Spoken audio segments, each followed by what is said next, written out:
अगले दिन मीठी और रणवीर एक बिजनेस से मीटिंग के लिए आए थे। प्रोजेक्ट का टेंडर निकलने वाला था और उसी प्रोजेक्ट के टेंडर के सिलसिले में यह दोनों यहां पर आए थे। हाँ, चल ही रही हूं। मीठी ने एक गहरी सांस छोड़ी और फिर रणबीर की तरफ देखा। खड्डूस कहीं का, कहीं पर भी एक पल की चैन की सांस भी नहीं लेने देता है। इंसान है या फिर मशीन? मीठी ने मन ही मन रणबीर को कोसा और फिर उसकी तरफ देखते हुए पूछा, हम सही तो कर रहे हैं ना? मुझे नहीं पता। रणवीर ने अपने पैंट की जेब में अपने दोनों हाथ फंसाते हुए लापरवाही से जवाब दिया। मुझे नहीं पता का क्या मतलब? जब तुम्हें पता ही नहीं तो हम यहां पर आए क्यों हैं? रणवीर के जवाब पर मीठी हैरत से उछल पड़ी। तुमने जो पूछा मैंने बस उसका जवाब दिया है। पहले तुम अपने सवाल का मतलब तुम खुद से समझो, उसके बाद मुझसे जवाब पूछना। रणवीर ने मीठी का सवाल उसी को लौट आते हुए कहा। अगर मेरी समझ में आता तो क्या मुझे पागल कुत्ते ने काट रखा था जो मैं तुम्हारी तरफ देखती? या फिर मुझे तुमसे लेक्चर सुनने का मूड था जो मैंने तुमसे सवाल किया? सीधा सीधा जवाब क्यों नहीं देते? मैं पहले ही बहुत परेशानी में हूं। डर लग रहा है कहीं मेरी परेशानी और ना बढ़ जाए। मेरी समझ में कुछ नहीं आ रहा है। मीठी ने बेबसी से अपने दोनों हथेलियों को मसलते हुए कहा। Cool down. तुम्हारी जिस तरह की हरकतें हैं उसको दिखाकर तुम सामने वाले को साफ दिखा दोगी कि तुम खुद उलझन में हो। इस तरह से अगले बंदे को तुम्हारे ऊपर हावी होने में जरा सा भी समय नहीं लगेगा। तुम्हारे मन में जो भी उलझनें चल रही हैं उसे खुद तक ही सीमित रखो। अगर तुम गलत पर भी हो तो कभी भी अपनी हरकतों से ऐसा जाहिर मत करो कि तुम्हें अपनी गलती के बारे में पता है। अगर गलती करनी भी है तो फुल कॉन्फिडेंस के साथ करो ताकि अगले को तुम्हें गलत कहने से पहले भी 10 बार सोचना पड़े। रणबीर ने मीठी की हाथों पर अपना हाथ रखते हुए कहा, जो कि बर्फ से भी ज्यादा ठंडे थे। उसके हाथों की ठंडक को महसूस करके रणवीर ने अफसोस से अपना सर हिलाया। तुम बात को समझ नहीं रहे हो। मुझे डर लग रहा है। ऐसा लग रहा है जैसे मैं कोई चोरी करने जा रही हूं। हम सही तो कर रहे हैं ना? मीठी ने कुछ दुख, अफसोस और लाचारगी से कहा। इसमें समझ ना आने वाली कौन सी बात है? और तुम्हें ऐसा क्यों लग रहा है कि हम चोरी करने जा रहे हैं? इस बार रणवीर ने कुछ कड़ी आवाज में पूछा। वह अंदर सब मौजूद होंगे। मैंने आज तक कभी भी इस तरह की सिचुएशन को हैंडल नहीं किया है। मीठी ने धीरे से कहा। हर काम जिंदगी में पहली बार ही होता है, पर होता जरूर है क्योंकि वह काम जरूरी होता है। और हम यहां पर अपना काम करने आए हैं, कोई चोरी करने नहीं आए। इस दिमाग में से फालतू बातें निकाल लो और चुपचाप फुल कॉन्फिडेंस के साथ मेरे साथ चलो, वरना यही रहो। रणवीर ने कुछ अकड़ दिखाते हुए कहा। मैं तुम्हारी बात समझ रही हूं, पर तुम भी मेरी बात को समझने की कोशिश करो। रणविजय सिंह राणावत, इस तरह से सीधे सीधे दुश्मनी मोल लेना जाने क्यों मुझे सही नहीं लग रहा है। मैंने उनके बारे में सुना है। वह दोस्तों के लिए बेहतरीन दोस्त है, पर दुश्मनों के लिए जानी दुश्मन। अगर वह इस मैटर से किनारे हो रहे हैं तो हमें भी इसे ज्यादा नहीं छेड़ना चाहिए। प्लीज। मीठी ने रणवीर को समझाने की कोशिश करते हुए कहा। यही तो मैं भी जानना चाहता हूं कि आखिर मिस्टर रण विजय सिंह राणावत इस मैटर से किनारे क्यों होना चाहते हैं। मैंने तो सुना है कि वह कभी भी अपने पैर पीछे नहीं लेते, तो इस मैटर में उनके पैर पीछे लेने का क्या कारण है? रणवीर ने पूछा। यह तो वही जाने, लेकिन सोए हुए शेर को जगाना सही नहीं है। हम दूसरे इन्वेस्टर से भी बात कर सकते हैं या फिर किसी दूसरे टेंडर से भी अपनी शुरुआत कर सकते हैं। जब इस टेंडर को वह खुद अपनी कंपनी के लिए चाहते हैं तो मुझे नहीं लगता कि हमें इसके लिए आगे कदम बढ़ाना चाहिए। मीठी ने नतीजे को सोचते हुए कहा। पर रणवीर तो सामने से रणविजय सिंह राणावत को झटका देने का सोच कर आया था। वह भला कैसे अपना पैर पीछे दे सकता था? इसके पहले कि तुम मेरा बना बनाया हुआ खेल बिगाड़ डालो, मैं आखिरी बार तुमसे पूछ रहा हूं, क्या तुम्हें अपने पापा किसी कंपनी वापस चाहिए या नहीं? रणवीर ने पूछा। चाहिए तो फिर तुमको वही करना होगा जो कि मैं कहूंगा। चुपचाप मेरे साथ चलो।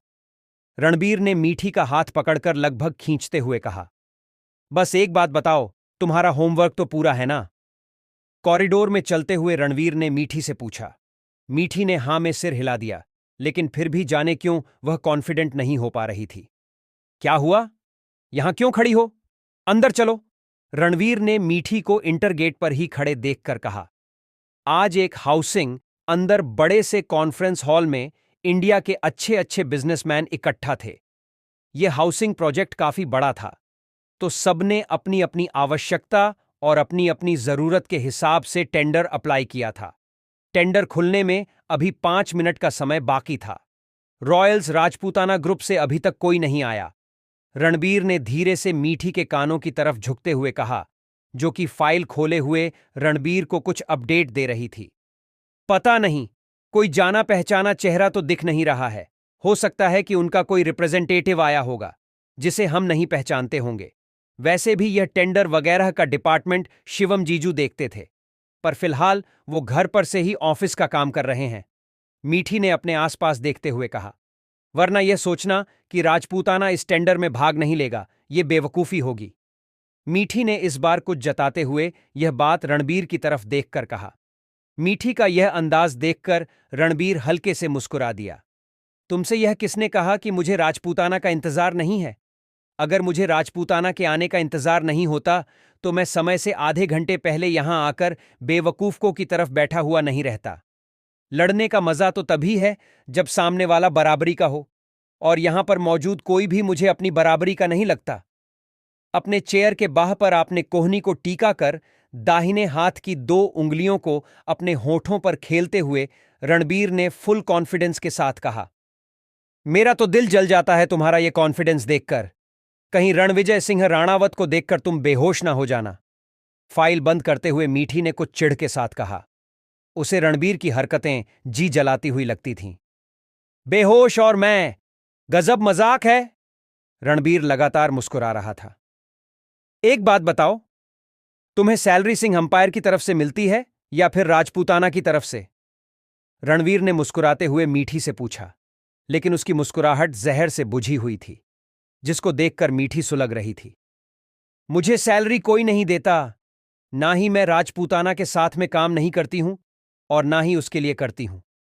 और रही बात सिंह एम्पायर की, तो सिंह एम्पायर मेरा खुद का है। समझ में आ गई बात ना? मीठी ने धीमी आवाज में ही पर तीखे शब्दों में कहा। I like it. तुम्हारे अंदर यही एटीट्यूड मैं देखना चाहता हूं। पर मैं एक बात समझ नहीं पाता कि आखिर रणविजय सिंह राणावत में ऐसा क्या है, उसको देखकर इतने गुण गाती हो? इस बार रणवीर ने कुछ दिलचस्पी के साथ पूछा।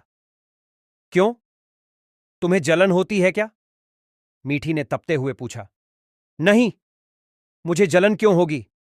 दरअसल दिल्ली में ठंड कुछ ज्यादा ही बढ़ गई थी, पर अब तुम्हारे गुस्से की आंच से शीतलहर में कुछ कमी आई है। रणबीर ने मीठी तरफ झुकते हुए कहा। दूर ही रहो मुझसे, ठंड तुम्हें लग रही होगी। मैं तो इसी दिल्ली की हूं और मुझे इस ठंड की आदत है।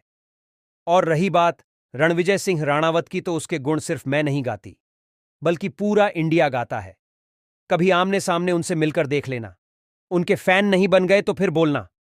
वो सिर्फ एक बिजनेस टाइकून नहीं है, बल्कि एक बिजनेस हैंडसम हंक भी है। आज के जमाने में भी जिस मैगजीन में उनकी फोटो छप जाती है ना, वह मैगजीन आज भी हाथों हाथ बिक जाती है। जबकि आज कल मैगजीन का जो हश्र होता है वह किसी के आंख से छिपा हुआ नहीं है। इंटरनेट पर उनकी एक फोटो अपलोड होते ही वायरल हो जाती है। मीठी ने रणवीर को आईना दिखाते हुए कहा। अब तो सच कह रहा हूं, इस दिल में चाहत सी जग रही है कि आज रणविजय सिंह राणावत से आमना सामना हो ही जाए। रणवीर के होठों से निकला, और शायद यही घड़ी काबिलियत की थी।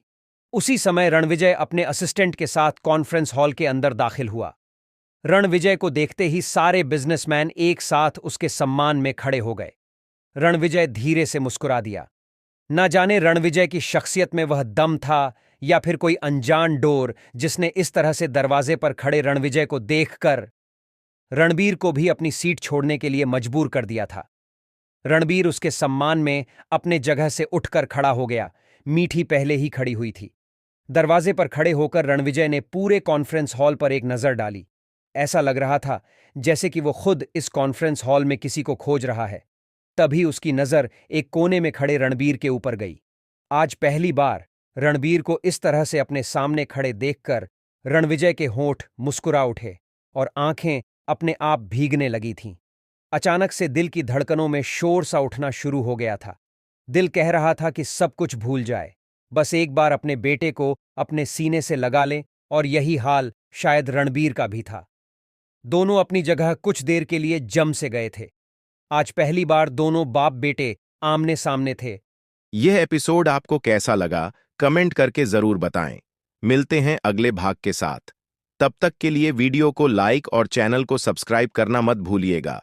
खुश रहिए, स्वस्थ रहिए, मस्त रहिए और यही यूट्यूब पर मिलते रहिए। कहानी अगर पसंद आती है तो उत्साहित भी किया कीजिए। आप सुपर थैंक्स के माध्यम से मुझे प्रोत्साहन भी दे सकते हैं और साथ में अपने दोस्तों के साथ इसे फेसबुक और व्हाट्सएप पर शेयर भी कीजिए। इस चैनल पर मिलेंगे आपको दिल छू लेने वाली मनोरंजन, पारिवारिक और शिक्षाप्रद कहानियां और हर कहानी के रेगुलर अपडेट मिलते हैं अगले भाग के साथ। हर हर महादेव।